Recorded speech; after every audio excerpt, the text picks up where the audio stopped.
Thank you. Okay, you're on. So share screen. No. Yeah, no. You want to do your intro first, your bio? Oh no, the bio's done. Oh, okay.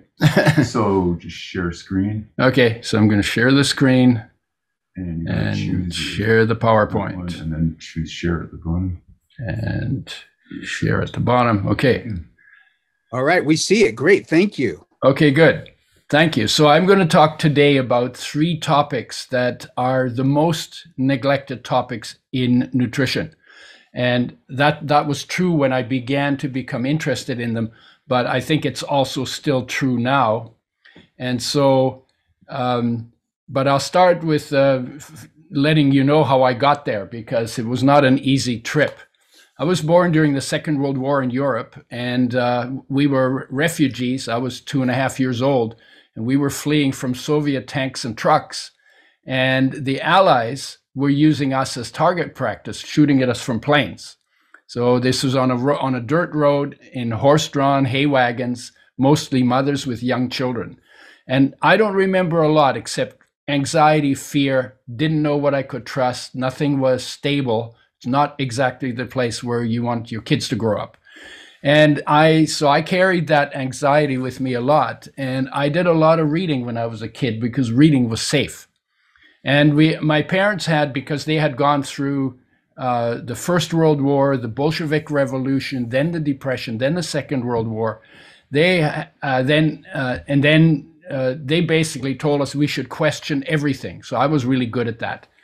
In 1948, I was 6 years old, and it occurred to me that when people were arguing that there must be a better way to live, and I was going to find out how. And that's been my driver all my life.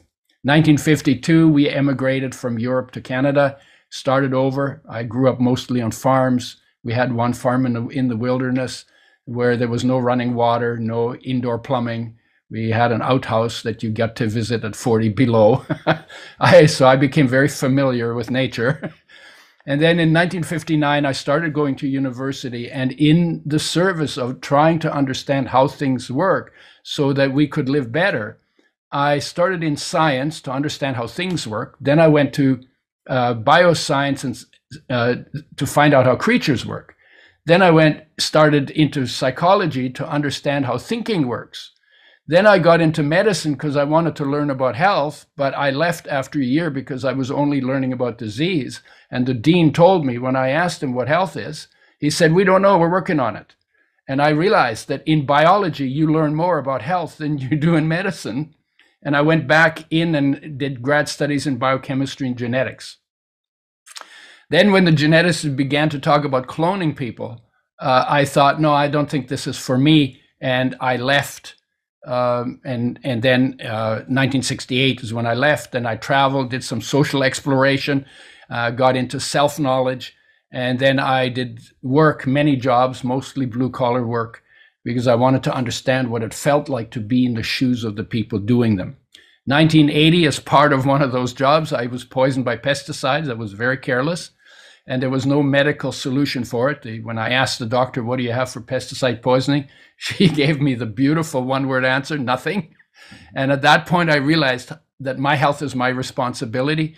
And because I had the background, I started looking in the journals on health and nutrition, disease and nutrition.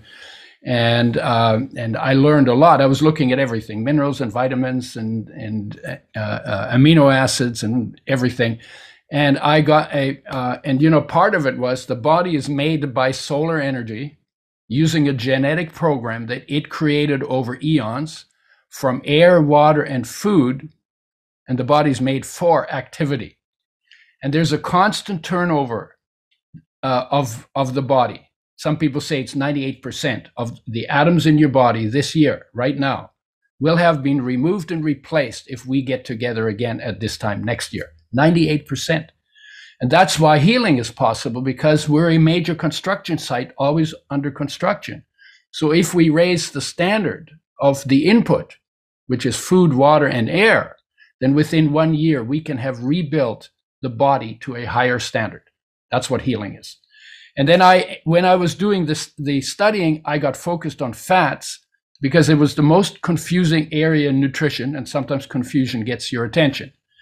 And one of the big surprises I got is that I read research that said omega-6, which is an essential fatty acid, is essential. And then right next to it was a study that said, oh, omega-6 gives you cancer and kills you. I was like, what? It's essential for health and then it kills you? And it was that conflict, that contradiction, that made me look deeper into the whole area. And then I got my second big surprise, which is that I found out how oils are made by industry and found out that they're damaged 0.5 to 1% during that processing. And I got pretty excited because it's like, really? So I called the oil industry expert at the American Oil Chemist Society and asked them to give me a researcher. I wanted to talk to him. So I asked this researcher, well, when you know it does damage, why do you do it? So he said to me, well, one reason we do it is we can get rid of 50% of the pesticide in oils when we treat them that way. And I'd been poisoned by pesticides. So in my head, I'm saying, oh my God, 50% of the pesticides stay in the oil. I didn't even know there were pesticides in the oil. And so I said to him, well, why don't you start with organically grown seeds? And there was a long silence. And he said nothing, and I said nothing. And when he came back, he was mad. He said, I don't know what your problem is. It's only 1% damaged, and it's 99% good. And if you get 99% on the exam, you'd be damn happy, wouldn't you? So now I'm backing off and say, well, maybe I'm overreacting. So then we have a saying, when in doubt, do the math. So I did the math. And the question I asked is, if you have a tablespoon of an oil that has been damaged 1% by the processing, how many damaged molecules would you find in that tablespoon? And I ask, when I do live lectures, I always ask people, guess, because you don't know, right? I mean, you're guessing. But the guesses I get are always at least 1 billion times lower than the actual damage. And the actual number of molecules in a tablespoon of oil that's 1% damage is 60 quintillion damaged molecules. That's a 6 followed by 19 zeros. And that's more than 1 million damaged molecules for every one of your body's 60 trillion cells. That's in 1 tablespoon. Most of us take 2 to 4, depending on size and weight. And so you have to multiply that number, the million plus by 2 to 4. And then if we use the oils for frying, then we damage them with light, oxygen, and heat all at the same time. So you got to multiply that number by 3 to 6 again. So an enormous amount of damaged molecules goes into our body from oils that have been damaged by processing and damaged by food preparation. And so the thought occurred to me, we should be making oils with health in mind, because I don't see how I can get healthy on that kind of oils. And so I designed and developed a method for making oils with health in mind. And what that required is, because it required no light, no oxygen, no heat from touching the oil until it was in a dark glass bottle in a cooler and nitrogen flushed. And I developed a method for doing that. And we had then engineers build custom-made parts that don't exist in the oil industry, because the oil industry doesn't take that kind of care, because they think they can make a mess and then clean up the mess with more chemistry. And then the third surprise happened, which was the year after I got poisoned. I got poisoned in 1980. 1981, it was established that omega-3 is an essential fatty acid, is an essential nutrient. And that means you must have it. And I'll give you a complete definition later. And 99% of the population gets less than what they need for optimum health. There are only a few sources of them, because they're closer to the poles. It's where the foods are richer in them. And so there's only a few sources, and most oils are rich in omega-6, but low in omega-3. And I found out omega-3 is the most sensitive of all of the essential nutrients, very easily damaged by light, oxygen, and heat. So it's a nightmare to work with, and it needs a lot of care. And the richest source that's easily available for omega-3 is linseed or flax. And then the idea then was, okay, let's make flaxseed oil. It's the hardest oil to make under protection from light, oxygen, and heat. In other words, with health in mind. And if we can pull that off, then any other oil we would ever want to make with health in mind would be a piece of cake. So we worked on the hardest part first. And then there's a saying that the goal defines the journey.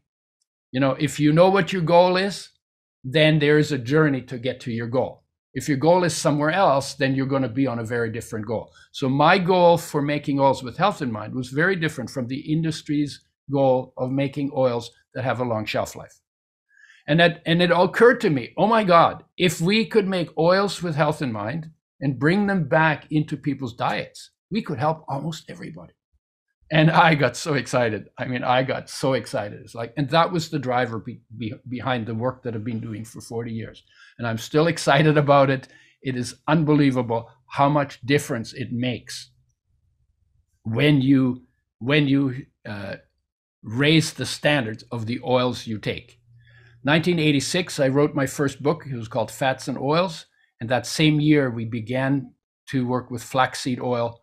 It used to be called linseed oil. We said, let's make a distinction between linseed oil that's good for painting furniture and flaxseed oil that is good for human health and is fresh and is not damaged. And so flaxseed oil made with health in mind came out in 1986. 1989 got another big surprise. I became omega-6 deficient on using flaxseed oil as my only source. And that's because the people I worked with said it's the best source of both essential fatty acids. I didn't think that was true, but I didn't have any research evidence to draw on. So I did the experiment on myself. I used only flax oil as my fat and oil. And within 3 months, I had dry eyes, skipped heartbeats, arthritis-like pain in my finger joints, and thin papery skin. Those are classic omega-6 deficiency symptoms. And I reversed it with sunflower seeds, because sunflower seeds are very rich in omega-6 and have no omega-3 in them. So I got the oil balance back in my body. And so the thought occurred to me, we should make, I don't want to make an oil that can make people sick if they use it exclusively. So let's make a better balanced blend with all the good that you need from fats and none of the bad that you should avoid. And then I revised the book. It's now called Fats That Heal, Fats That Kill, because there literally are two completely opposite stories on fats. And until you understand that, they'll always be confused. They'll always be confusing. But once you know that, you just have to figure out which ones heal and bring them in, and which ones kill, and make sure you don't bring them in. Make sure you make an oil change. And then in 1994, we designed, made, and distributed an oil blend. And then from 95 on, for 15 years, I was on the road, 6 to 9 months, traveled to Europe and Asia and North America and Africa, and educated people on fats and health. There's the book. It says 150,000 in print. It's actually 250,000 now, but that's what the book looks like. Okay, so essential nutrients. I told you I was going to give you a definition. There's a definition of essential nutrients that came from researchers and is very specific. It's a 3-part definition. And number 1 is that you must bring that nutrient in from food or supplement, because you can't make it in your body from anything else, but you must have it to live and be healthy. Number 2, if you get too little, you lose your health.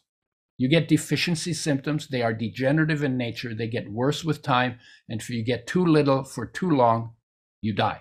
These are key body construction materials. You have to have them. You can't build a house called the body if you don't get all of them.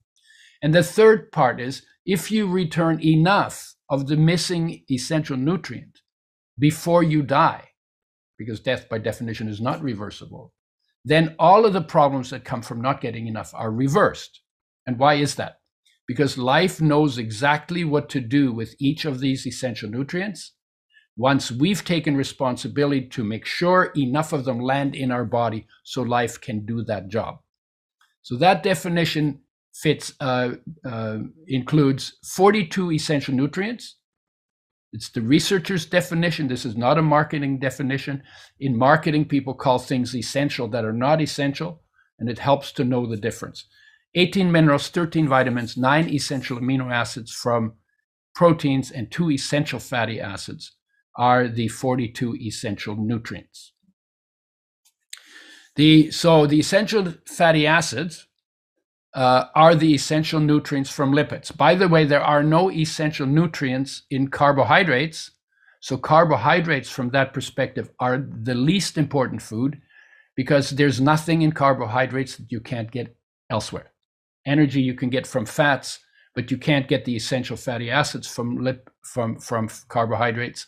You have to have oils to get them. And they're two key building blocks. Both are plant-based. The omega-3 is called alpha-linolenic acid. It's abbreviated ALA. It has 3 double bonds, which makes it super, super sensitive. It is 5 times more chemically sensitive than the other essential fatty acids. And its essentiality was established by Holman, I think actually it's Tolman, in 1981.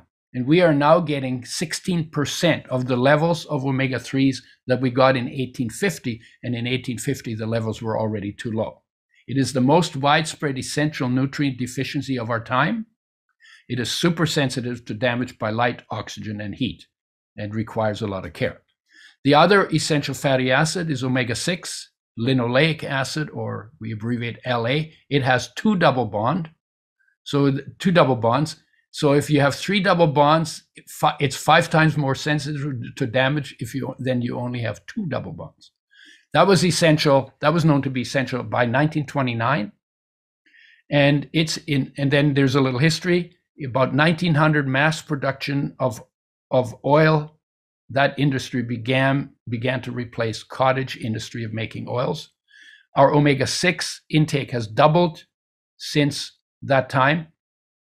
And our omega-3 levels have gone down to 1/6.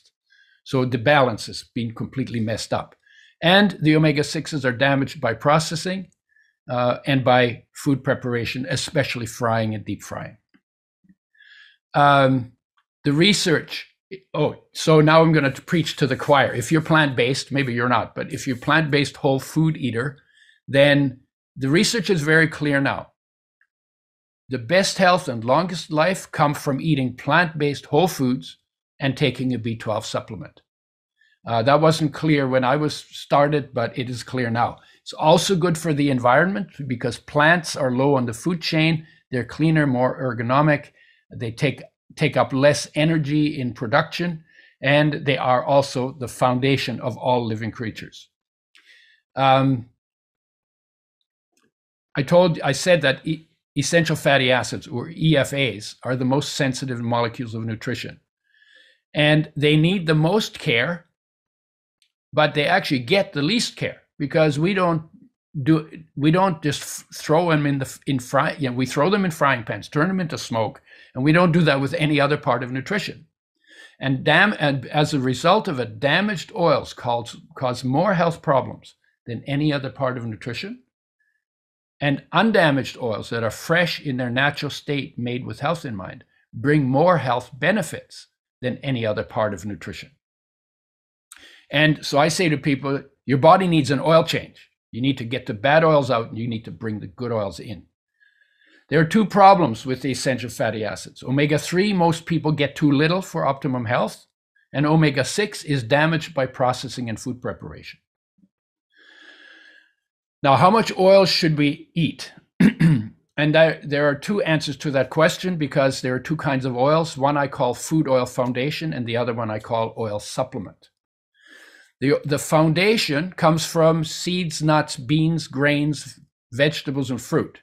And these are, if you eat the whole foods, you're getting oils made with health in mind, made by nature with health in mind. And that's where the omega-3 and omega-6 essential fatty acids come from. You also get non-essential fatty acids from foods, saturated and monounsaturated. Monounsaturated, omega-9s, omega-7s, omega-5. Those are not essential because the body can make them.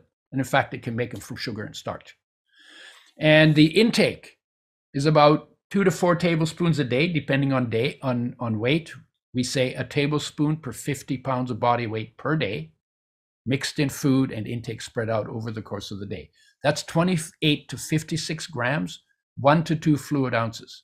They are major nutrients, and oils are one of the 3 pillars of nutrition, only we call them fats. And they make up about 25% of calories is what we recommend. And then you have to look at oil supplement. These are essential fatty acid derivatives, like for instance, fish oil. Fish oil is not essential, even though the industry says it is, because essential, you think you got to buy it, but it's not essential by the definition. It's because when you get enough omega-3 in your diet, you can make the foundation omega-3 in your diet. You can make fish oil in your body, because every cell in your body that has a nucleus has the program, has the genes that make the proteins that are the enzymes to do the conversion of alpha-linolenic acid into EPA and DHA.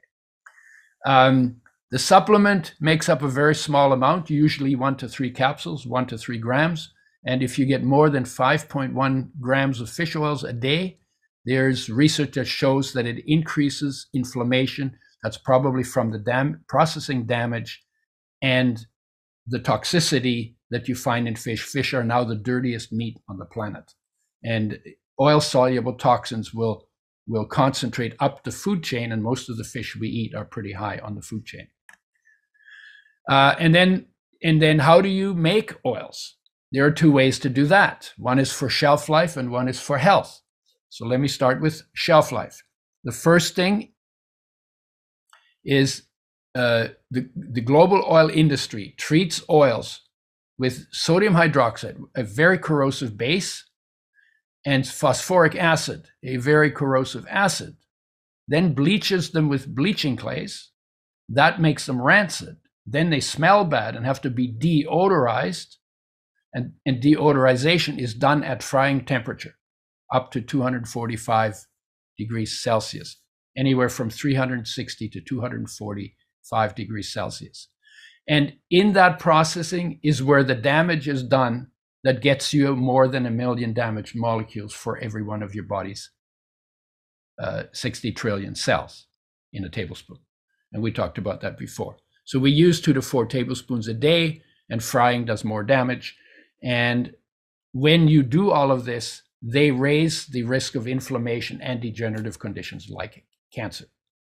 Now, the oil supplement, a lot of people use dirty oils and then take an oil supplement and hope that the supplement takes care of it. It doesn't. The oil supplement cannot fix the damaged foundation. The only way that you can fix the damaged foundation is to get better oils. And here we go. For better health, you must fix the damaged oil foundation. And you throw out your frying pan. I tell people to hit themselves on the head with it really hard and then throw it out, because they're going to get a lot of pain from it. It's the dumbest thing we've ever invented to do to our food, is frying. So throw out the frying pan and get and use better oils. Now, just so you know what kind of damage is done by the processing, here's a list of some of the problems. Fragmented molecules, they're just broken molecules. Double shifted molecules, they change the shape and the properties, and they don't work like oils are supposed to work in the body anymore. Twisted molecules, which are trans fatty acids. Oxidized, that's rancid. Cross-linked within and cross-linked across triglycerides. We don't have genes to be able to break that down. Same with cyclized, many of which are liver toxic. And then dimerized, trimerized, and polymerized molecules. And again, they never existed in nature, so life never made a way to break them down. So they pile up in the body, and the body's very slow to get rid of them. And that's why they have so many bad effects over time when you're taking 2 to 4 tablespoons of damaged oil, damaging them more in the frying pan, and then doing that every day for 5 years, 10 years, 20 years, 30 years. And then something goes wrong, you say, I don't know what happened. I always ate good. But you didn't know what we're talking about here. The second way to make oils is to make them with health in mind. If you want to do that, you have to start with organically grown seeds and nuts. You expeller press them without hexane or other solvents. You don't use any harsh chemicals, no pesticides, no high temperature on the oil. You protect them from light, oxygen, heat, from the time they're in the seed to the time they're sealed in the bottle, in a brown glass bottle with a box around it, during the whole process of pressing, settling, filtering, and filling these oils. And then if you do that, then you end up with natural, undamaged oil that is good for health and has many, many health benefits. How do you pack them? Dark glass. You don't want to put them in plastic, because plastic leaches into oils quicker than into water, and you don't want plastic in your body. Under nitrogen, so that oxygen doesn't damage the oil while it's sitting in the bottle, with a box around it to keep the light out, refrigerated to keep the temperature down. And you can store the oil frozen for more than 2 years, because when you freeze something solid, the molecules don't move.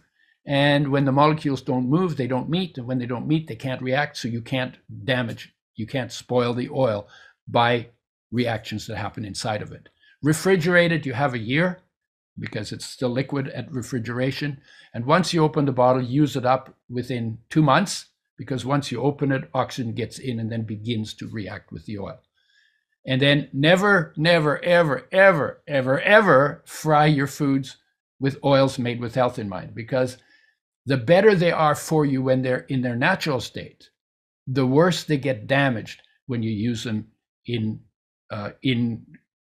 careless, sloppy, disgusting frying operations. Now, how do you prepare foods? Well, it's obvious, maybe. In nature, all creatures eat their food raw, except for us and the animals we feed. They eat them raw, fresh, whole, raw, and organic. That's nature's standard for health. And we've gone a long ways from that standard. And raw is better than steamed, which is better than cooked, which is better than sauteed, which is better than fried, which is better than deep fried, which is better than turning oil into smoke. Frying, like I said before, is the worst way to treat oils that we've ever invented. And then when you use oils made with health in mind, you put them in cold, warm, or hot foods after they come off the fire, off the heat. And the reason we use oils with foods is because they enhance flavors, and they actually mellow flavors, and they improve the absorption of oil-soluble nutrients that have health benefits. And you mix them in food, you spread your intake out over the course of the day, and they're compatible with all foods. Literally, you can put them in all foods. Seeds, grains, legumes, veggies, fruit, anything you eat, oil goes with it. For best, what is the ratio? Omega-3 and omega-6 exist in a ratio. The ratio in the population now is anywhere from 10 times more omega-6 to omega-3 to even 50 times more omega-6 than omega-3. And that's way, way, way, way off. The best health today you will get if your oil ratio between omega-3 and 6 is you get more omega-3 than omega-6. And we use a ratio twice as rich in omega-3s. We experimented and came up with it by experimentation for the best results. There are other people who say 1 to 4, so 4 times more omega-6 is perfect. It's not. And there's some people who say the historical ratio is 1 to 1, and that's complete BS, because there's more omega-3 at the poles. And then you go toward the equator, then the foods have more omega-6s. Then you get into the Mediterranean, they have more omega-9s. And then you get into the tropics, they have more saturated fats. In the hot countries, saturated fats are good because they're cooling oils. And near the poles, omega-3s are better because they're warming oils. So they help the creatures that live in those environments to adapt to those environments. So what the best way to do it, there's not one oil that is perfect. So the best way to get to a 2-to-1 ratio is to emphasize omega-3s and use a number of different oils to get it right. Because one of the things that happened is I actually became omega-6 deficient on flax oil. I already talked about that. Dry eye, skipped heartbeats, arthritis like pain in finger joints. And So flax oil by itself is a poorly balanced oil. I know a lot of people use flax oil and people say, oh, you have enough omega-6s. Yeah, but the omega-6s are damaged. And I want you off those omega-6s because I want you on omega-6s that are also made with health in mind. So fundamentally, you want to replace the processed damaged omega-6s with omega-6s made with health in mind. Okay, so what do they do? What are the benefits? If you summarize the research over the past 30 years that's been done on omega-3s, then you would have to say, you could summarize it in one sentence. If you increase omega-3s in your diet, and provided they're not damaged and they don't contain toxins, that I added that, if you increase omega-3s in your diet, you can improve virtually every major degenerative condition of our time. Wow, that's a pretty tall statement. And why is that? Because they're essential. You know what the definition is. If you don't get enough long enough, you die, and you deteriorate before you die. And 99% of the population does not get enough for optimum health. And so I want to go through some of the benefits. One of them is easier pregnancy. And for mothers, they get less depression, fibromyalgia, chronic fatigue, collagen, inflammatory, and autoimmune conditions than men do. And that's because the research think they get them 2 to 15 times more often, because when they have babies, they are depleted of essential fatty acids, because the brain is very rich in omega-3 and omega-6. And when a woman builds a baby in her womb, then the child will take the omega-3s and 6s out of her body if she's not getting enough in her diet, which is true for most people. And nature will sacrifice the mother for the baby, because the baby's the future and mom's the past. So the researchers say women need to make sure they get a reliable source of essential fatty acids in their diet, both essential fatty acids in their diet, both for their own health and the health of their children. When women do that, the children tend to be born more alert and more active, which is considered a sign of high intelligence, because children with very low intelligence don't take interest in their environment, and they're not active. So, and they've also shown that every child depletes the mother more, and each child gets less DHA than the previous child. And that means, on average, the oldest child is the most intelligent, the youngest child the least intelligent. Now, that's not always true, because there are other factors involved. But if you measured all of them, you would see that from oldest to youngest, there's a decrease in IQ. They're super important for brain development and brain function and focus and learning. IQ has been shown to go up by 3 to 9 points if you get enough of the right kinds of oils. They're very important in vision, because they're in the structure of the retina and its function, and they slow down brain aging. In skin, they form a barrier along with omega-3s, so omega-3 and 6 together now form a barrier in the skin against the loss of moisture, and you get soft, velvety skin. And they act as a skin moisturizer, but not from the outside. The best way to oil your skin is from within. And then out of the omega-3s, the body makes anti-inflammatory resolvents, very powerful, antioxidants, protectants, immune-enhancing medicines, and mood-raising endocannabinoids. They help with weight, because the omega-3s actually settle the cravings that lead to gorging, that lead to high blood sugar, that lead to insulin driving the excess sugar into the cells and turning it into fat, then ending up with low blood sugar, then getting cravings again, then getting into what's called carb addiction, and then becoming overweight, becoming obese, getting diabetes, and dying of cardiovascular disease. Omega-3s turn on fat burning, and they turn off fat production in the body. And they suppress appetite. Actually, all fats suppress appetite to some extent. Omega-3s do it better than any.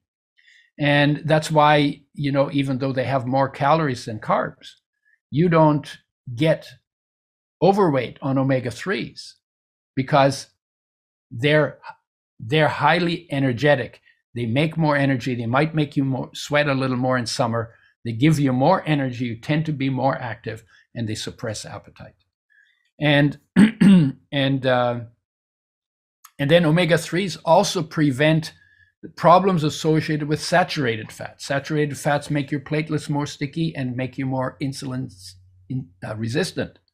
But omega-3s do the opposite. They make you more insulin sensitive and make your platelets less sticky. So if you optimize your omega-3 intake, you get protection from the saturated fats that can hurt you when you're omega-3 deficient. Here's more. Athletes. We did some studies with athletes, both strength and endurance. 40 to 60% increase in physical performance if they took a tablespoon per 50 pounds of body weight per day, mixed in food, spread out over the course of the day. And that change happened in 30 days. They healed faster in a half to a third the time and recovered quicker, because recovery is an oxygen requiring process, and omega-3s increase oxygen metabolism. They had better joint flexibility and mobility and less pain and stiffness. Their reflexes were sharper, they slept better, and they also commented on their skin becoming really nice. They improve bone strength because they inhibit osteoclast function, which is bone breakdown cells. And they transport minerals, and they improve hormone function at the cell receptor level. So they slow aging. Slower production of hormones makes them still be able to work normally into older age. They're thermogenic. They increase oxygen metabolism. Some people call omega-3s the God molecule, because if God is energy and power, then this is the most powerful, most energetic molecule of all of our essential nutrients. Great fuel for especially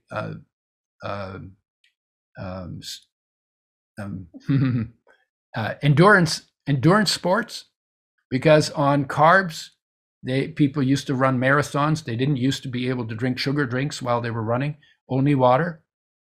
They'd make it to mile 20 and all the carbs were gone, because you can only store a pound in your body. And then they would drag their butt for the last 6 miles. We put them on oils. We said you need to carb deplete and run the race on oils. Get the right oils, rich in omega-3, enough omega-6, made with health in mind.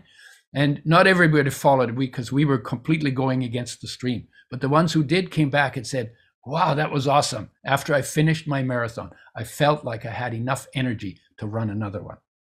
And what else? There's something called cytokine storms that some of you may have heard about quite a bit. They're made from omega-6s. Of course, we have way too much omega-6 and not enough omega-3s. But omega-3s inhibit the cytokines that are made from omega-6s. And then we worked with animals as well, skin, hair, and nails, energy levels in older animals. And we've worked with dogs, cats, horses, birds, pets, zoo animals. We haven't even Siegfried and Roy's tigers, for those of you who are old enough to remember them. They had calluses on their elbows, and we made those go away with essential fatty acids. Got a free ticket to the show. Great show. Anyway, they lower most of the cardiovascular risk factors: C-reactive protein, blood pressure, cholesterol, triglycerides, platelets, arrhythmia. They improve circulation, increase insulin sensitivity. They help stabilize blood sugar and reduce carb cravings, because if you make good oils your main source of fuel, then, because you need a source of fuel, it's going to be either fats or it's going to be carbs. And you can use protein too, but that's not as good. So if you make good oils your major source of fuel, you have stable energy all day long and all night long. It's really quite remarkable. I've sometimes stayed up in my late 50s to do overnight projects with a deadline, and literally started in the morning at 8, worked all day, went all through the night, went all the next day till the evening. And I was able to stay awake and stay focused and stay concentrated and stay alert that whole time. But I didn't do it on carbs. I did it on oils. They reduce the symptoms of autoimmune problems, and they support immune function. They make skin soft and velvety. They make hair and nails grow about 25% faster. You don't get the split nails and the split ends on hair. We use soft velvety skin as our measure of optimum intake. That's where we came up with a tablespoon for 50 pounds of body weight per day, plus or minus a little. And if you have dry skin, you need more oil, but you need more of the right kind of oil, the two essential fatty acids that form the barrier in the skin. You need more in winter than in summer, because in winter you burn some of it for energy and it gives you better tolerance for cold. Certainly happened to me because I was very cold sensitive. And now these days I walk around in t-shirts, when the snow is flying. And in dry climates, you notice dry skin more than in humid climates. So when your skin is dry, you need more oil, but it's got to be the right kind of oil. You sleep better, you have more energy. You can detox with oil. If you sweat, oil-soluble toxins, which are harder to get rid of than water-soluble toxins, the oil in the sweat will carry out the toxins. And studies were done on Agent Orange from the Vietnam War that showed the decrease in the body and the presence of Agent Orange in the sweat of the people that did saunas every day for 15 to 30 minutes for 3 to 6 months. You can also do oil enemas. There are crypts of the lymphatic system inside the anus, and that's where the lymphatic system dumps toxins, and then they get out of your body with your bowel movements, and you can wash out those crypts because only the excess gets washed out with your bowel movement. So if you want to wash out the crypt, you can get a little ahead of toxicity when you have it. I did one after I got poisoned. It smelled like the pesticides that I sprayed, and I cleaned them out, and that's probably why I never got cancer, because I had cancer to look forward to when I was 38. I'm going to be 80 this year, and I actually am healthier now than I was when I was 38. They're required for liver and kidney function, and they're help to reduce conditions based on inflammation. That includes Alzheimer's and diabetes and cancer and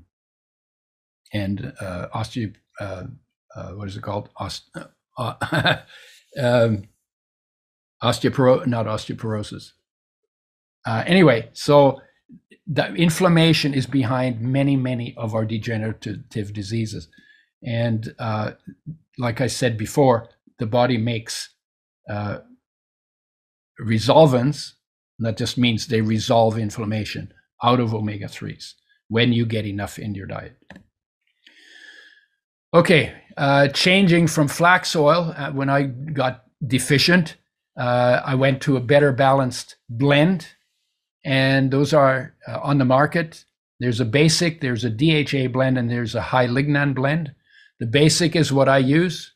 It's also the least least expensive.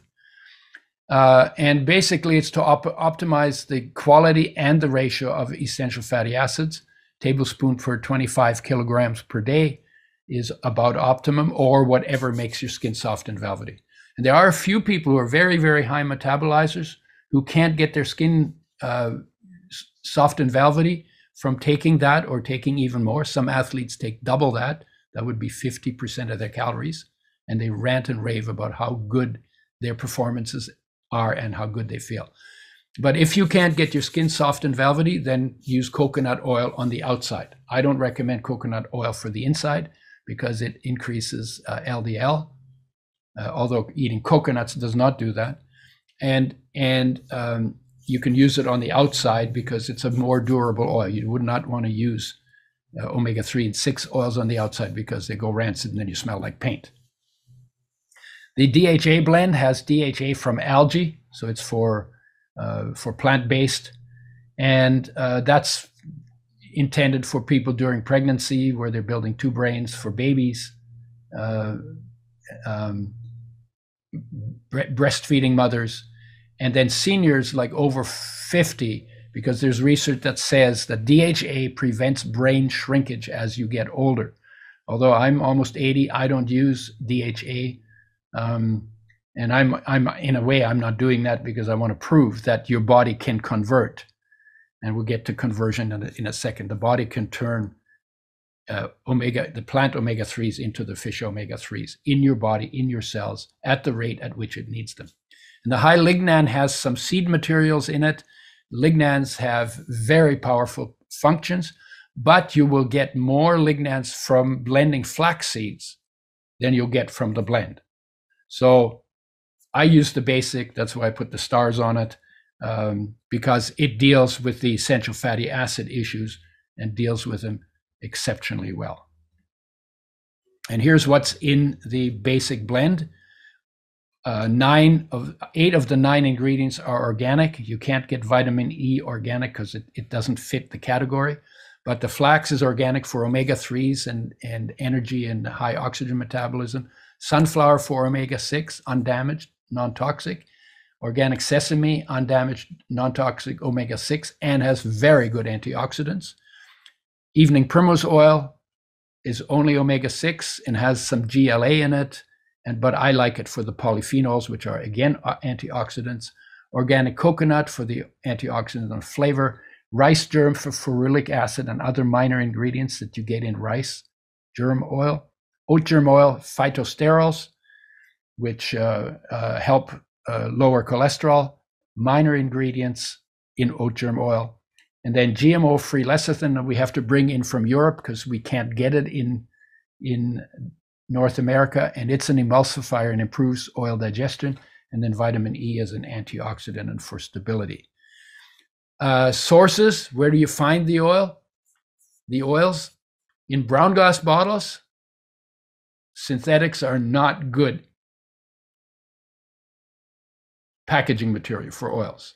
In a box, to cut out the light, to prevent free radicals from damaging the oil. Refrigerated in the factory, in the store, and at home to keep it fresh longer. In the supplement section, in health and natural food stores, and in some natural pharmacies, and in different countries, there are different people carrying the oil. We're in about probably close to 40 countries now. Again, you freeze the oil if you want more than a 2-year shelf life. I buy it by the case. I stick it in the freezer. I take out the bottle I'm using, put it in the fridge, and the oil shrinks. This is a question I get asked all the time. Won't that break the bottles? No, oil shrinks when you freeze it. So the glass bottles won't break. Only water. Very few things expand when they freeze. Water is one of them. That's why you break glass bottles when you put water in it and then put it in the freezer. And then you can get it direct shipped from udaschoice.com. And here's a summary for some of what I've talked about. I call it the all, some, none statement, just to try and put perspective on oils, oil foundation, and supplement. And it goes like this. All of us need our food oil foundation made with health in mind. So that's something you need to do apart from whether you take a supplement or not. Some of us can benefit by adding an oil supplement to the food oil foundation, but none of us can be healthy with a supplement alone. We need more oil than a supplement will provide. Your body needs an oil change. Replace your mass market cooking oils with a healthy food oil foundation. Oil supplement may help in addition, but not instead of good oil, food oil foundation. And vindictive, oils are vindictive. They treat you like you treat them. You care for them, they care for you or your health. You damage them, they will damage your health. Fried oils fry health, and fried foods fry health. And this is probably the most important, simple thing that you can change that have the most beneficial effects on your health. Okay, research. 30 years of research. Increasing omega-3 improves the symptoms of most major degenerative conditions over time. I've already said that. But the significance of that is that to the extent that conditions improve when you increase your intake of omega-3, to that extent, they must have been caused by insufficient or suboptimal omega-3 intake. That's the law. And omega-3s will not improve any conditions that are due to magnesium or zinc or vitamin C or any other essential nutrient deficiency. But omega-3 does improve all conditions that are due to omega-3 deficiency. And why they're have so many benefits is because so many people don't have enough omega-3 in their diet. And every cell needs omega-3s. And so symptoms will show up in every cell in the body when you're not getting enough, and those symptoms will be reversed when you get enough. Do you need to take fish oils for health? A lot of people who are on plant-based diets ask me that question because there's so much in the marketplace advertising that you have to have fish oil and everybody should take fish oils. That's market hype. It's market BS. It's turf protection. And that started when we started marketing flaxseed oil in 1987 widely. And a fish oil company, they used to say 70% of the population, no, 30% of the population cannot convert enough omega-3s into fish oil. That meant 70% didn't need it. And now then they changed, they said the body can't convert. Body can't convert. Body can't convert. And we'll get back to that. So fish oils are not essential because they're not essential fatty acids. They're essential fatty acid derivatives that the body can make if you get enough starting material to make, which is alpha-linolenic acid, if you make in your diet. And the adult brain turnover of DHA is only 2.4 to 3.8 milligrams per day.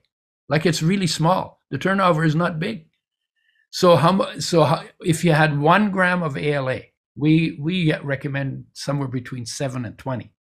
If you had 1 gram of ALA, you could make that even if the conversion was less than 0.5% per day. You could get that requirement filled, your brain requirement filled. And the conversion studies were done wrong. They underestimated conversion because what they did is they injected 5 grams of labeled alpha-linolenic acid, the plant omega-3, carbon-13 labeled. Carbon-13, carbon is usually carbon-12. You can recognize, you can find carbon-13, you can trace it through the body. So they measured the labeled DNA that came from turning that ALA into DHA, but they ignored the fact that your body already has 15 to 60 grams of unlabeled ALA that is also present in the body and available for conversion. They completely just ignored that. They said, like, this is not science, this is stupid. And I cannot believe that scientists were not aware of that fact. So there must have been an agenda. And I think that agenda probably came from the fish oil industry. So, and then the other thing they didn't do is that DHA doesn't just stop and hang out there and be DHA forever. It turns into all those other molecules that I talked about before, myrisins and protectins and resolvins and endocannabinoids. And it can also retroconvert into EPA, but that wasn't measured in those studies.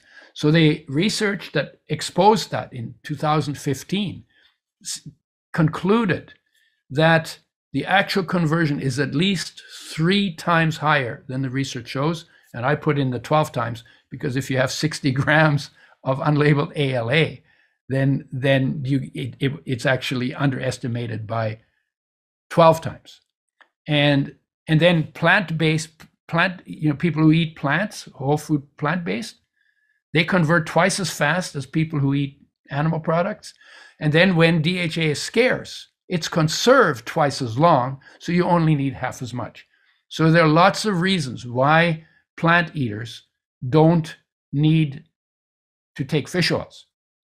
And on top of that, turmeric, the spice from Indian curry, one of the most incredible spices on the planet, speeds the conversion of alpha-linolenic acid in plants to EPA and DHA in the body. Okay, so, and here's what influences conversion, because if you don't have any starting material, there will be no conversion. That's the biggest issue. 99% of the population don't get enough. And that's a problem. But you improve it with phytosterols, Those are found in oils. With phytoestrogens, those are found in plants. Flax is a very rich source of those, and they actually improve. They actually lower high estrogen before menopause and raise low estrogen after menopause. Partial fast speeds it up. Protein speeds it up. Insulin speeds it up. Calmness speeds it up. And when you need more, your body makes more.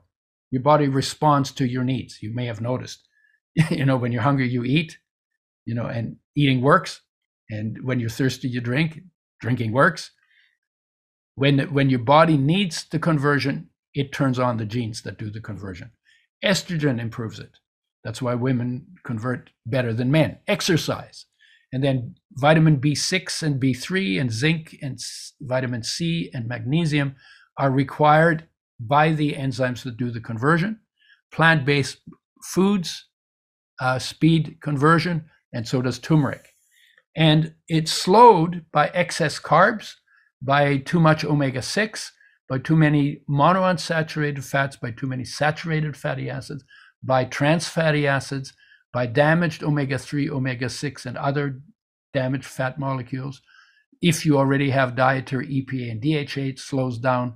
Animal foods slow it down, and lack of the vitamins and minerals required for conversion slow it down. Sedentary lifestyle slows it down. And there's a few other things. The biggest one, and that's why it's in red, insufficient, undamaged, dietary, non-toxic. ALA is the biggest reason why people would not convert. But then also toxic drugs and pesticides and chemicals and heavy metals, radiation, oncoviruses, which are cancer-causing viruses, alcohol, cholesterol, diabetes, hypertension, age, hyperlipidemia, high blood fats, protein deficiency, total fasting, everything slows down, metabolic syndrome, stress, adrenaline, stress hormones, and being male. Those make conversion slower. And in the scheme of things, the conversion rate, babies convert faster than mothers because it's so critical for their development, and mothers convert faster than males, simply because at some times in their life, they actually have to maintain one brain and build a second. So again, can the body convert? Well, it depends on who you ask. So I'll give you a little bit. Fish oil industry says no, but you say they know the body can't convert. But then if you push them and say, show me the research, they say, well, the body of some people can't convert. Then you push them some more and say, show me the research. Then they say the body of some people can't convert enough. So now they're saying the body can convert. And then you push them some more and they say the body of some people can't convert enough, maybe.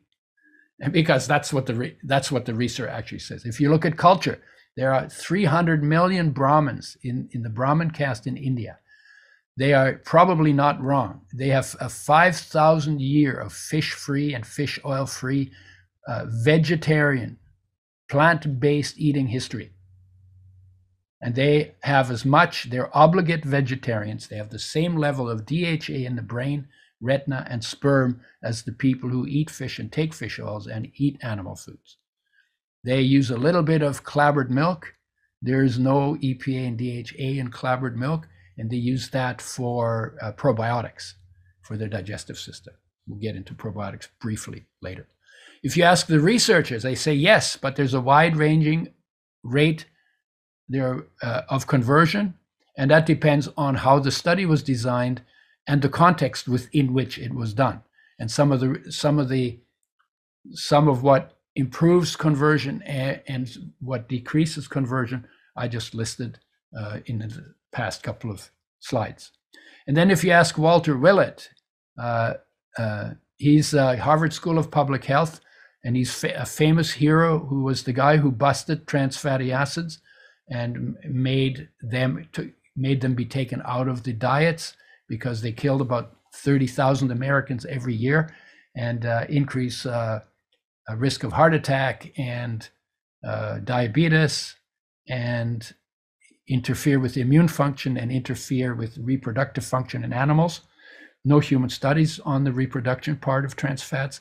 He busted them. They're out now. And he was asked what would happen if the body couldn't convert. And without any hesitation, he said, if you couldn't convert, you'd be dead. Okay, so that's digestion. Okay, so that's it for fats. Now we're going to talk about digestion, the second neglected area. And why is that? Because digestion is super hard work. It is the hardest working system in the body. And it's actually much more important than your brain. Now, why do I say that? There are jellyfish that are 250 billion years they've been on the planet. They don't have any brain at all, but they have a really good digestive system. So they're still around. So health depends on digestion, because everything you eat, is foreign material. Your immune system should reject it and fight it, and that would kill you. But in your digestive system, which is outside your body, it's a tube inside, in the middle, it's a tube through the middle of your body that is outside your body. You throw everything in there, and then it has to be taken apart outside your body, and you only absorb, when it's working properly, you only absorb the nutrients you need, and the rest passes on through. So it's the hardest working system. How do you help it? Two things. One is probiotics, and they come in age-specific and condition-specific blends. And the second is digestive enzymes, and we will talk about those now. So bacteria make about 10% of Earth's biomass. You don't see them, but they're everywhere. All of us together, are 0.1%. So there's 100 times more biomass of bacteria on this planet than there's human biomass. Inside our gut, there's a bunch of microbes that are called the microbiome. There's like somewhere between 1,000 and 8,000 different species. And I categorize them. This is my categorization. Some of them are neutral, or they're called commensal. And those are the ones that we've not found any positive or negative effects yet. We don't know. They may not be neutral. The second I call sick microbes. They would love to live in your digestive tract because there's lots of food and it's warm and it's sheltered and it's protected. But they could make you sick if they were there. So E. coli, Salmonella, Listeria, cholera, typhoid, there's a whole bunch of them. And they're found in foods, and they're found in water, and they're also found in air. Then there's rot bacteria, or rot microbes, and their job is to break down and recycle dead creatures. And they're everywhere, so that whenever something dies, the process begins, and they're not supposed to recycle you until you're dead. Okay? Now, to make that happen, to protect you from all of those, from the sick and the rot bacteria, are protective bacteria, and they control the sick and rot bacteria while we're alive. Those include the probiotics bacteria called lactobacilli and bifidobacteria. These are the best studied and most effective that we know.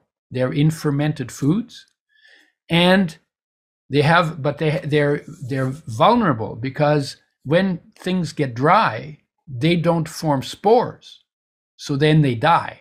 So they don't do well when they're not protected, when they're dry. And so they need refrigeration. I told you that the enzymes and probiotics and fiber as well, they do their work outside the body, inside your digestive tract.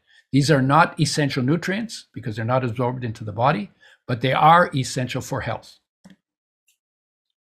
And where do you find them? Well, in nature, you find them on plants, on the top of soils that haven't been tilled. You find them in soil along with sick and rot bacteria. You find them in the birth canal and the breast ducts and raw milk. You find them in other body openings, especially the belly button if you have an innie. The outies don't carry them as well. In the gut, you find them along with all the other kinds of microbes. And then in non-pasteurized fermented yogurt, kefir, sauerkraut, kimchi, miso, natto, and there's a whole bunch of, there are even people who ferment fish and ferment rabbits, so and then all kinds of different lacto-fermented vegetables. You could ferment just about anything. I do that in my house with probiotics, and I've done it with everything. Cucumbers, obviously, they're one, but I've done it with carrots and with radishes and with celery. I mean, literally anything you can ferment, because they live on the carbohydrates in the plants, turn them into lactic acid. That then, and they protect those foods from spoilage bacteria. If a child is born with a cesarean birth, by cesarean birth and not breastfed, then they're deprived of the probiotics that in a natural birth they would pick up in their passage through the birth canal. Now, how cool is that? You don't need them before you're born, but you need them as soon as you enter the world. So guess where you get them? You pick them up on the way through the birth canal, and within half an hour, the entire surface of your digestive tract is covered with probiotics. It's amazing how that happens. And then when kids are deprived of probiotics, they run a higher risk of allergies and other immune problems later. And then you can get them from supplements that are used to replace killed probiotics. I'll tell you why in a second. And you get them as powders, in capsules, in lozenges, in liquids, and in pastes. Like miso is a paste, natto is a paste. And then in fermented foods. But I already said that. Okay, and plant-based foods in the digestive tract support probiotics. And animal-based foods support unfriendly microbes. And in less than 2 weeks, actually sometimes within 2 days, if you change from plants to animals or from animal to plant foods, you notice the change already in the probiotics, because they double every half hour, every 20 minutes to half hour. So you go like in 2 days, if they double every half hour, you can figure out how big that number is. It's a huge number. So they thrive in a plant-based diet much better than they do in animal-based diets. Genes make molecules. We have 23,000 genes. They make about 120,000 proteins. The gut microbe species altogether have 2.3 million, even more, different genes, and they produce many molecules, many different molecules that we can't produce, that have healing and or toxic effects. Healing or toxic effects. And they're absorbed into the body, some of them, quite a few of them, and they affect our gut, our liver, our immune system, our brain, and the rest of the body. And the studies on what all is there and is being done and how dependent we are on those gut microbes, that's really just beginning to, it's incredible. And they only weigh a few pounds. Like microbial cells are much smaller than our cells, but there's many more of them. There's more cells in our digestive tract than there are cells in our body. And then what kills them? Cooking kills them, processing and frying kills them, pasteurization kills them, antibiotics, drugs, and chemicals kill probiotics. But these are important in our digestive tract. So we need to replace the killed probiotics with living probiotics. That's why supplements. And then what you need to know is blends work better in teams than alone, just like we do. You want to get a job done. You want to get different people with different talents that are required for that job and have them working together, each doing what they're best at. And so they work synergistically, and usually 6 to 8 strains is what you'll get in a good probiotics blend. They're human adapted probiotics that implant in the gut lining. They survive strong acid and bile because they were originally gotten out of human digestive tract. And they live there and they're comfortable there and they eat and multiply. They implant and they benefit the entire GI tract and overall health. Dairy and other non-human adapted probiotics are weaker and transient. They die from stomach acid and bile, and they go through the body in one day. They don't hang around for 10 to 14 days like the human adapted ones do. And the lactobacilli are more antimicrobial, and the bifidobacteria are more gut lining protective. Major importance in the bifidobacteria in the colon. That's where they're most populous. and super important for elderly people who have a lot of bowel colon problems and often have a low count of bifidobacteria in their colon. They're more difficult to grow and they're more expensive too. And you can brush your teeth with probiotics because in nature, they always started in a creature's mouth because they were on the foods, right? So when a cow eats grass, they're on the grass, come from the soil, they're on the grass when it pushes through the soil. The cow eats the grass with the probiotics on it, munches it up, and the probiotics start in its mouth and then work their way through the entire digestive tract. And you can also brush them at bedtime. That's what I do that. And I don't rinse my mouth after that. I brush my tooth, open a capsule, brush my teeth, swallow them, keep them in my mouth all night. Because you don't swallow when you're sleeping. And that's why they inhibit the rot bacteria that get you morning bad breath. Best stored refrigerated or frozen because, and I'll show you why in a second. In nature, they start in the mouth on fresh whole foods. Yeah, if you swallow capsules, you miss the benefits they have in your mouth, esophagus, and stomach.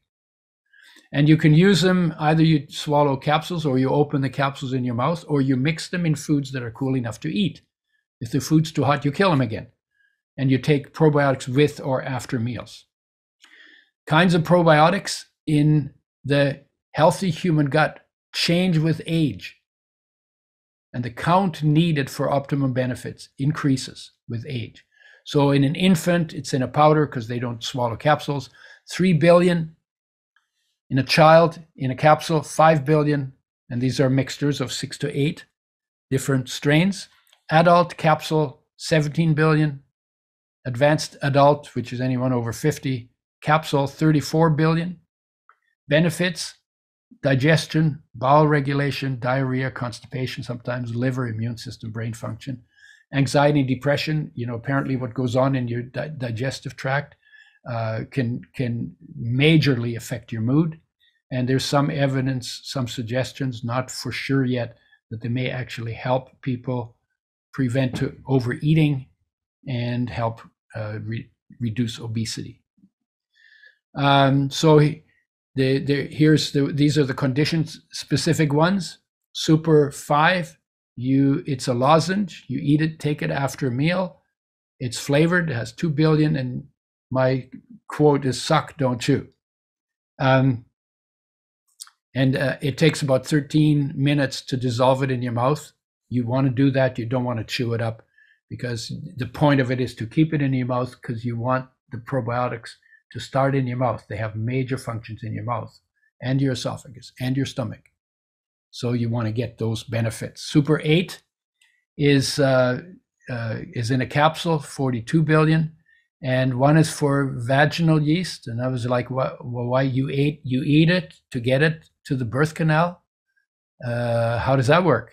And so there's research, I checked it out. There's research that you eat them and those probiotics find their way from your anus to your birth canal. I didn't know. And they're also very good for travelers. I take them when I go to India or Mexico to avoid what they call Delhi belly and Montezuma's revenge, which is like super diarrhea because we're not used to some of the bacteria in those environments. And then the last one is called Super Bifido Plus. It's in a capsule, 102 billion, very high dose. 80% of them are bifidos. If I had to make a choice between lacto and bifido, I would choose bifido. And this is for more serious gut imbalances. This is the one I brush my teeth with to end up with less deadly morning breath. I take 2 of them, dump them on my tongue, brush my teeth, to make sure they get between the teeth and in the pockets around everywhere, and everywhere in my mouth, and then swallow them, but leave them in my mouth, because we don't swallow when we sleep. That's why bad breath is so bad in the morning. That's why it's worst in the morning, because we're not swallowing the rot bacteria that are multiplying. We're actually storing them in our mouth. And it would be better to store probiotics in our mouth. Okay. My summary advice: buy them in the cooler. because they lose 1.1% potency in the cooler, but they lose up to 2% per day at room temperature. So in 50 days, they might all be dead. And you want to have one with a best before and a date, a time of manufacture, and best before date on them. The human, I did that. You don't need enteric coating. And this, I've already talked about that. Count on label lets you know what you're getting. Okay. And the second is digestive enzymes. Enzymes are protein molecules. They're catalysts that break down the foods you eat into the building blocks to absorb into the body. They're super fast. One enzyme molecule can break 1 million bonds per second. They can digest on average 60% of the food you eat in your upper stomach within the hour that they're there before they go into stomach acid. They're present in all living cells in raw foods. They also made in the body. Saliva contains amylase for starch digestion, stomach pepsin for protein digestion, pancreas for everything, and cells that line the digestive tract for everything. And then you can get them in supplements from plants. Pineapple and unripe papaya each has more than 10 different proteases. And the microbes, bacteria, and funguses can be made to make any enzyme you want. Very versatile, wide pH of activity, very, very useful. You can also get them from animals, pancreases, but you can get, they're not as effective, and they actually can cause you problems. What destroys digestive enzymes? Same thing that destroys probiotics: cooking, pasteurizing, boiling, baking, frying, processing. They're destroyed. Then your digestive system has to do more than twice the work that it was intended to and get overworked. And then the immune system has to get involved, and then it's less free to do the other jobs it needs to do in the body.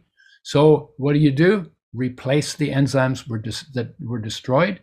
And even raw foodies who eat everything raw, they say when they take enzyme supplements with their raw foods, their digestion is even better and they get fewer colds because their immune system is stronger. Proteases break down proteins. Those are the most important, because when proteins aren't digested, they can cause a ton of problems. And there's a list there. Amylase breaks down starch. You don't want much of that, because if you break starch into glucose too fast, it's absorbed too fast, then you got high blood sugar, then you get all of those problems. But you need a little bit, because there are proteins that have starch strings on them. They're called glycoproteins or lectins. And when you break those starch strings off those proteins, then they become easier for proteases to digest. Lipases digest fats, very important for celiacs and cystic fibrosis. Alpha-galactosidase breaks sugars that are gassy in beans, onions, and broccoli. Lactase breaks down milk sugar. There's also enzymes for fiber, and there's a number of different enzymes, but these are the key, most important ones. You can use them by opening capsules and mixing them in food cool enough to eat, or you take them during swallow, eat, take a capsule, eat, take a capsule, eat, take a capsule. Or you can take them after meals if you've overeaten and your stomach hurts. And you can take them between meals, but if you have a gastritis or an ulcer, they might irritate an ulcer. So you can deal with that by drinking more water and taking probiotics and taking mucilage fiber, like in flax, chia, psyllium, okra, slippery elm, so on. And here's the blends. Ultimate Digestive is a basic for everybody. Daily Maintenance is for vegans. It has no dairy enzymes in it. And Urgent Care, which is my go-to favorite, it's called Advanced Adult in the US. It's a high dose. I love the idea of having more proteases in them to deal with the protein digestive. And taking more enzymes than you need is not a problem. Taking less than you need can be a problem. So for me, I never have that problem. That's why I use that one. And then just a couple more to complete digestion. Fiber, prebiotic fiber, is also plant-based. It's a superfood for probiotics. There's no fiber in animal foods. And so fiber is very important. It's the favorite food of the the probiotics. So you want to feed the probiotics well because they do a lot of good things for you. Soluble fiber and insoluble fiber. Insoluble is a scrubber. Soluble is slows sugar absorption, escorts toxins, cholesterol from the body, and protects colon and bulks stools and makes smooth moves. And then the fourth and last one is herb-based blends. They support liver and digestive function, and they're called bitters. And there's all kinds of them. You can look them up on Google. And there's where you get in touch with us, udoschoice.com, and Instagram. And Instagram, I'm not hard to find. udoerasmus.com, not hard to find. And thank you. Any questions? I have a hand up here. Thank you. Thank you so much. Udo. It was really, really phenomenal. And so that's called a race through. Well, yeah, you nailed it. It was tremendous, and we really, really appreciate it. And yes, thank you for noticing we have a hand up. Normally, I just want to make sure everybody knows before we get into Q&A. Tell us one more time, if people want to reach you, where's the best place to find your books or where to reach you? Well, two. udoschoice.com. That's where I talk about products and why we made them and how we made them, and quite a bit of good information on it. Udo's Choice. And that's also where we ship from. And then Udo Erasmus is more educational. That's where the books are. And I have some lectures and I have a couple of courses, and that's udoerasmus.com. And then I'm on Facebook, and I have a YouTube channel, tons of stuff on it. And I'm on Instagram, and I'm on LinkedIn. So I'm not hard to find, and I'm posting stuff, quite a bit of stuff. I'm doing a lot of things that are not about fats and digestion now. I talk about inspiration because people won't do what they need to do to get healthy if they're not inspired. So that's actually nutrient one. And I've got a work in progress that's about nature and human nature, and especially the internal part, the energetic part of human nature, because that plays a huge role in health as well. Not just inner health for us, but also how we don't destroy the environment and each other because we're not connected to ourselves, and therefore we're not content. So I do a lot of work on that. I figure I better do it now because I'm almost 80. So, well, we're glad. I may have another 20 years. So far, no aches and pains, no drugs, and no aches and pains. Amazing and truly inspirational, and we appreciate that. So thank you, and looking forward to that next work. That said, I want to make sure everybody understands how we go about our Q&A sessions here at The Real Truth About Health. And so, yes, you're right. We see a couple of hands raised already, which is terrific. Normally, we don't take. I'm sorry. Yeah, you're dealing with the questions, right? I'll take the questions. I shouldn't click them. No, we'll take care of it for you. And before that we start that, I want to thank you guys, whoever you guys are, because I'm not familiar with, I know some of the people in your group, but who's putting this on. I want to thank you for inviting me to come and put out the information. It's an honor for me to do that. Thank you, and the honor is truly ours. It's really a privilege. And I like the real truth about health, because there's a lot of lies about health floating around. And that's why we bring you and the other truth tellers in for this. So we appreciate that. Thank you. And so getting to the Q&A, and we're excited for that. We normally don't take them directly from the chat box. So if anybody has a question for Udo Erasmus, what we ask you to do is to raise your virtual hand. If you're not sure how to do that, what you'll do is down at the bottom of your Zoom screen, you'll see different tabs, and one of those tabs is a reactions tab. You click on your reactions tab, and then you'll go ahead and click on the function there that says raise hand. We'll see your raised hand come in, and we'll take raised hands or questions in the order in which they come in. And so again, if you guys have questions, go ahead and raise your hand, and we'll see them. I'll go ahead and unmute you when it's your turn, and then Udo will go ahead and answer. So with that, if you're ready, I'll go ahead and get to it. Let's do it. Awesome. Thank you so much. And so I'm going to go ahead and unmute Yaron. Welcome, Yaron. Hi, can you hear me? I can hear you. Hi. So thank you for the great presentation. Really appreciate. I have a question regarding the omega-3. I diagnosed as omega-3 deficient. I had my omega score as 1, where it recommended to be more than 5. And I started to do research what type of omega will be good for me. And I read some researches and want to see your opinion about this, that say that if you take, and I'm a vegan, if you take omega DHA from algae, there is a risk that this will be oxidated oil, and because it's very sensitive to oxidation, and it could cause a lots of harm to the body. This oxidation to arteries, to the heart, and some other things. I would like to understand your opinion on this, about the concern of oxidation of DHA from omega-3 DHA from algae. Thank you. Okay, so the algae is interesting. They in the ocean where they came from, they only had 4% oil, so that's very low. You can't squeeze algae and get oil out of them if there's only 4% of oil. In fact, if you squeeze a seed and to take all the oil out, there's usually between 6 and 12% of the oil stays in the seed because you can't get it out by just squeezing it. That's sometimes why they use solvents.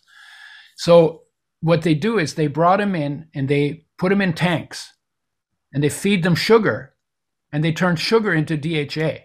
Now, wouldn't it be nice if you could turn sugar into DHA in your own body? You can't, but they can.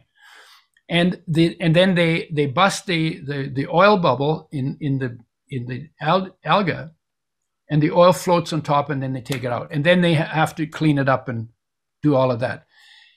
There are processes involved in cleaning them up that are similar to what what is done to the fish oils, except we got them because somebody showed me that, and I looked at the spec sheet and I said, no, we're the guys who are making oils with health in mind. Well, how am I going to explain that this stuff is treated with Drano window washing acid, bleached and fried, and before it got put in a capsule? So my partner went and talked to the company that made them. At that time, it was only one company making it, and said he wanted it unrefined. So they gave it to us unrefined. We were the only people in the world that had unrefined algae oil. And that's what we put in the DHA blend. But that's changing now because the company got sold, and then it got sold again, and then another, now it's a very big company, bought it. And so they don't really want to deal with this. So they don't, we're too little for them. So that may also change. And then I don't know what happens. Here's my deal. I'm old enough to be on the list of people who should take DHA for their health, and I won't take it. What I do is I think the biggest problem is not getting enough ALA to make the DHA, because if you can make it from ALA but you're not getting any ALA in your diet, then you're not going to make any DHA in your body. So what I'm doing is I say optimize your intake and get it from undamaged sources. That's the point of the basic blend that I work with. Okay, and what I would recommend. What do you weigh? My weight is about 75 kilogram. Okay, so you're about 75, 150, 150 165. pounds. Yeah. So I would do this. Start with a tablespoon a day, mix it in food of the oil blend, Udo's choice, Udo's oil. Mix it in food, go up to 3 tablespoons and watch what happens to your ratio and to your omega-3 status. That's what I would do. Excellent. Thank you very, very much for that. And we're going to go ahead and move on to our next question, which is coming in from Evelyn. Evelyn, I am unmuting you now. Welcome. Good morning. I have Hi, a couple Emma. of questions about ALA. So you said we need between 7 and 20 grams of ALA. So if I'm taking... No. The research says that 1.7 is the recommended, but the recommended is always a minimum. If you take more, you'll get to an optimum. If you take more than the optimum, then your body will just burn it for energy. So this is not it's not the required, but what we recommend 7 to 20 grams. So if I'm taking 1 tablespoon of ground flaxseed a day, how many grams of ALA do you think I'm getting? Okay, a tablespoon is about 15 grams. It's about 1/3 oil, so that'd be 5 grams. And it's about 40% oil. 40% of the oil is omega-3, so you'd be getting about 3 grams of alpha-linolenic acid in your tablespoon of flax.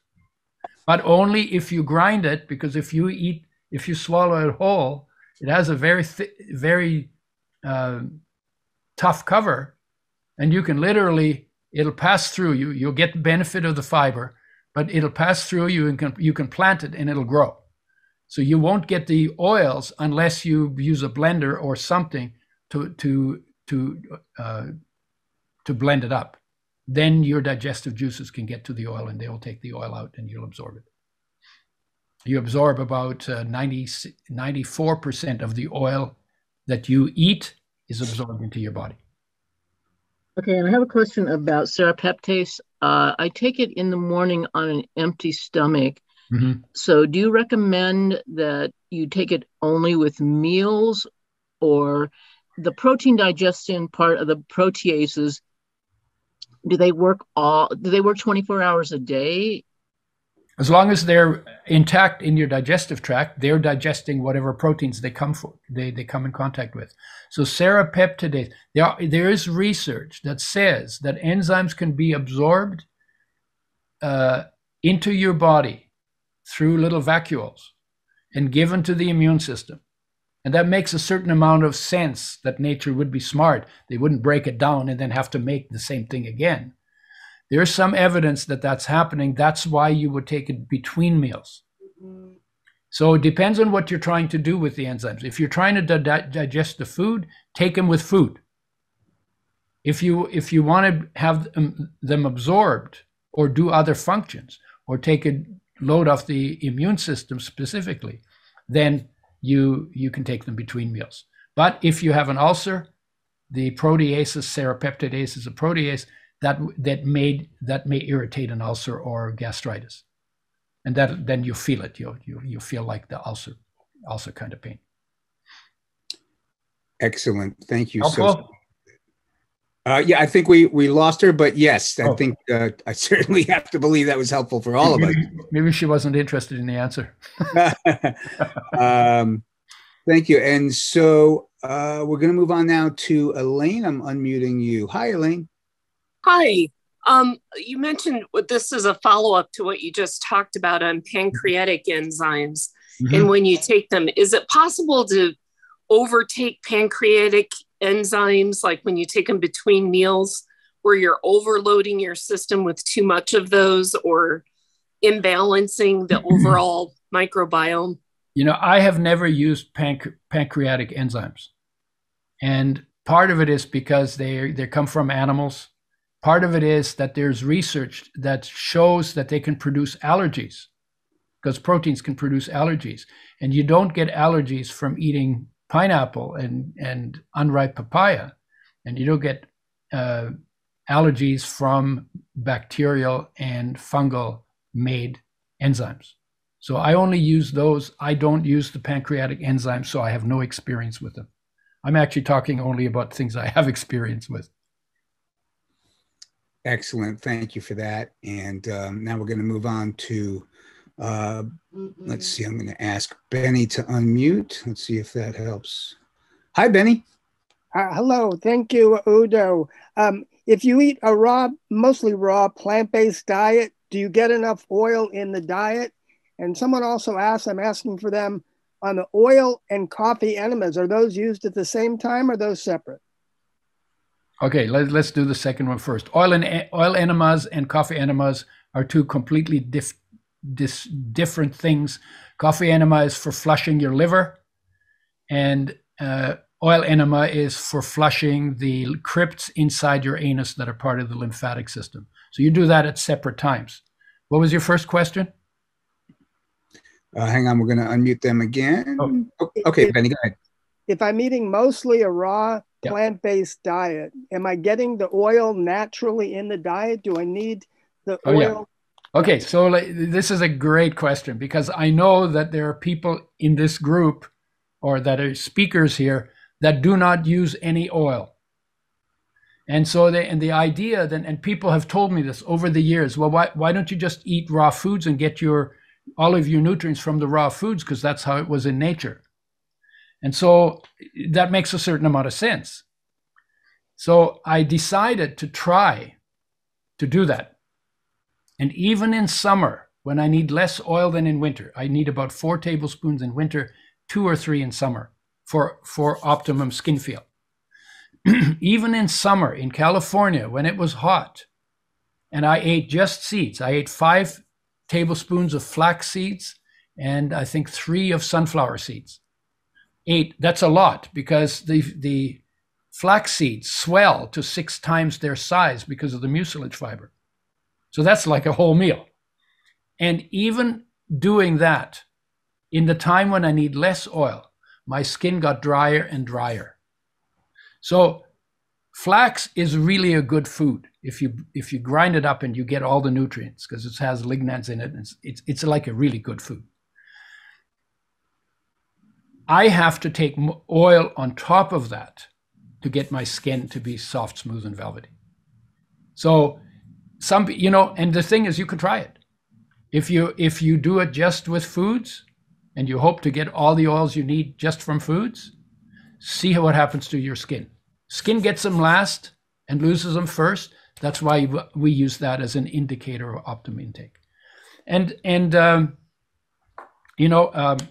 You can find out for yourself whether it works, like I did, right? Now, the people that don't like oils mainly is because they're educated people and they read the science literature on oils, and nowhere in the literature in the research on oils do the people who do the research say that the damage done to oils by processing is the reason why they got negative results. So they got poison in their oil, but you think it's all good stuff, just like I did until I found out that there were pesticides in the oil, and that that's a whole other story besides the damage done by the processing, right? So but the thing is, if you can, and maybe some people can, I just know I can't, and everybody has a body, so you can find out for yourself. Don't take it and see if there's a difference. If you can keep your skin soft and velvety with just foods, and if not, add some oil. See if that changes, or see how much oil you need to how much oil you need to take to change that. That's what I would do. Thank you. Yeah, we usually mute them towards the end of the question. So, but yes, I will stop asking. No, that's okay. And really, it is extremely helpful for all of us. So thank you. I'm going to move on to our next question. And we've got Stephen. I'm going to unmute you. Welcome. Hey, great presentation. Thank you. Currently, I do the ground flaxseed, and I buy the organic flaxseed whole, and I grind it in a little coffee grinder just before I'm going to use it. Does that make sense? And I refrigerate it or freeze it in the meantime. You mean you grind it in batches and then you freeze it and use them? No, I grind it just as I'm going to use it. I don't even batch it. Okay. So what are you refrigerating? The whole flax seed itself. Okay. You don't need to refrigerate the flax seeds. They found flax seeds in caves in Switzerland that were 5,000 years old, and they planted them and they grew. That's how good nature's packaging is. So you don't need to do that. The question is, when you grind it, it depends on how well ground it is. I would blend it just so I'd be sure that I got all the oil. That's why I recommend blending it. But you will get something, because once you break the seed, your digestive juices can get to the meat No, that's the wrong word. to the food, to the nutrients in the seed. Excellent. So let me say it's better than not doing it. Thank you for that. Really do appreciate that. I'm going to move on now to Debbie S., and we are unmuting you. Hi, Debbie. Oh, hang on. I may have done something wrong. Let's oh, there it is. Okay. There I go. Hi. It's a quick follow-up to actually the first question. I know that I have the variant that doesn't really convert, my body doesn't readily convert ALA to DHA. So I have been taking a capsule or an oil. So now you've got me concerned about the algae derived oil. So here's the thing. There are people, the fish oil industry has always said your body, when we started with flax oil, this was in 1986, they came out that week, body can't convert. But before that, they never said that. They said 30% cannot convert enough. So this idea that you can't convert ALA into EPA and DHA is BS. Get another opinion. Get an opinion from someone who is not wedded to the to. This was from 23andMe. I had my thing done, and they said I have that. I know not accurate. They said I had the MF. I'm not going to say what we call it. MFTH. That SNP. Yeah. And the tests that those companies are doing, there's several companies that are doing that, are practically speaking, or in practice, are generally completely unreliable. Make the assumption that your body actually can do it, because every cell in your body has the genes that make the enzymes that do the conversion. So every cell that has a nucleus, so that's like most of them, blood cells don't have nucleuses, right? Every cell has the ability to convert. And the big problem in our society is not the ability to convert, but getting the starting material to get the conversion done.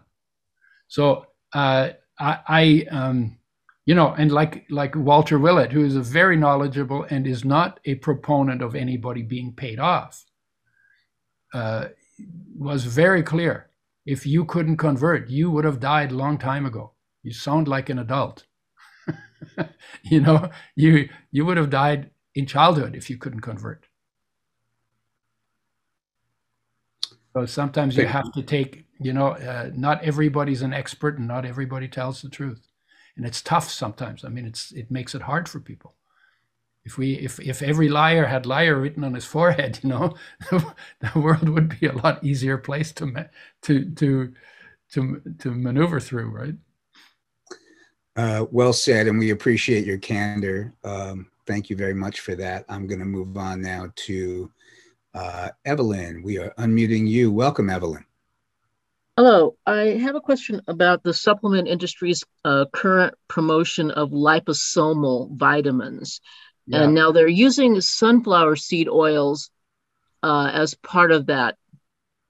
What's your opinion about the liposomal products? So are they in capsules? Yes. Well, some of them are being sold in capsules and some of them are being sold as oils. So are those oils destabilized? Well, most people are probably use oils that have been treated with Drano window washing acid, bleached and fried before they use them.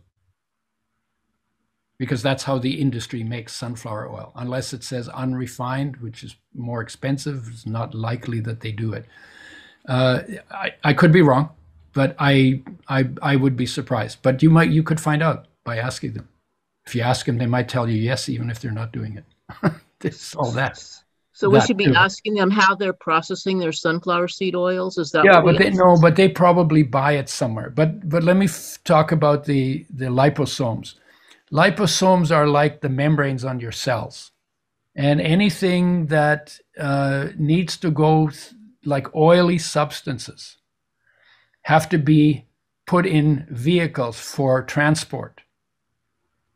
And liposomes are an attempt to make that easier. But if you eat the same vitamins without the liposomes, your body makes the liposomes or absorbs them into little cavities that then become liposomes. So you don't need the liposomes to get your supplements absorbed. And it's a you know, the more technology we get, the more complicated everything becomes. And then people always find angles to, oh yeah, we can do this. Oh yeah, we can do that. And then maybe they can patent it. And when we were running around naked in nature, we were not getting anything in liposomes. And I always go back to when I look at how we live, and when I make products, I'm always asking, what was it? How was it before we got so civilized? And you want to do whatever you can to get as close to being in the natural state, your natural state, in the natural state, and that'll be where you probably get your best long-term solutions. So, is it problematic to take it? Well, it only depends on what else is in those liposomes. But taking the liposomes themselves are not a problem, but what they have to do to create them, that's where the processing comes in. If you think about it, most of the degenerative diseases that kill us come from processing. They come from processing. They come from what we did to foods the way nature made, to turn them into what we call value-added foods, which are really value-subtracted. Because every time we mess with nature, we screw something up, right? Which is why fresh, whole, raw, organic is a very good standard to look at, unless the foods are contaminated, in which case you got to kill the bugs. Sage advice. Thank you very, very much for that. Going to go ahead and move on to our next question from Norma. We're unmuting you. Hi, Norma. Hi, good morning. Dr. Udo, what do you think of avocado and olive oil? I eat avocados. They have the oil is only 5% omega-3, so it's not, it has some, but it's pretty low. But it's not damaged unless the olive is rotten. Unless the avocado is rotten.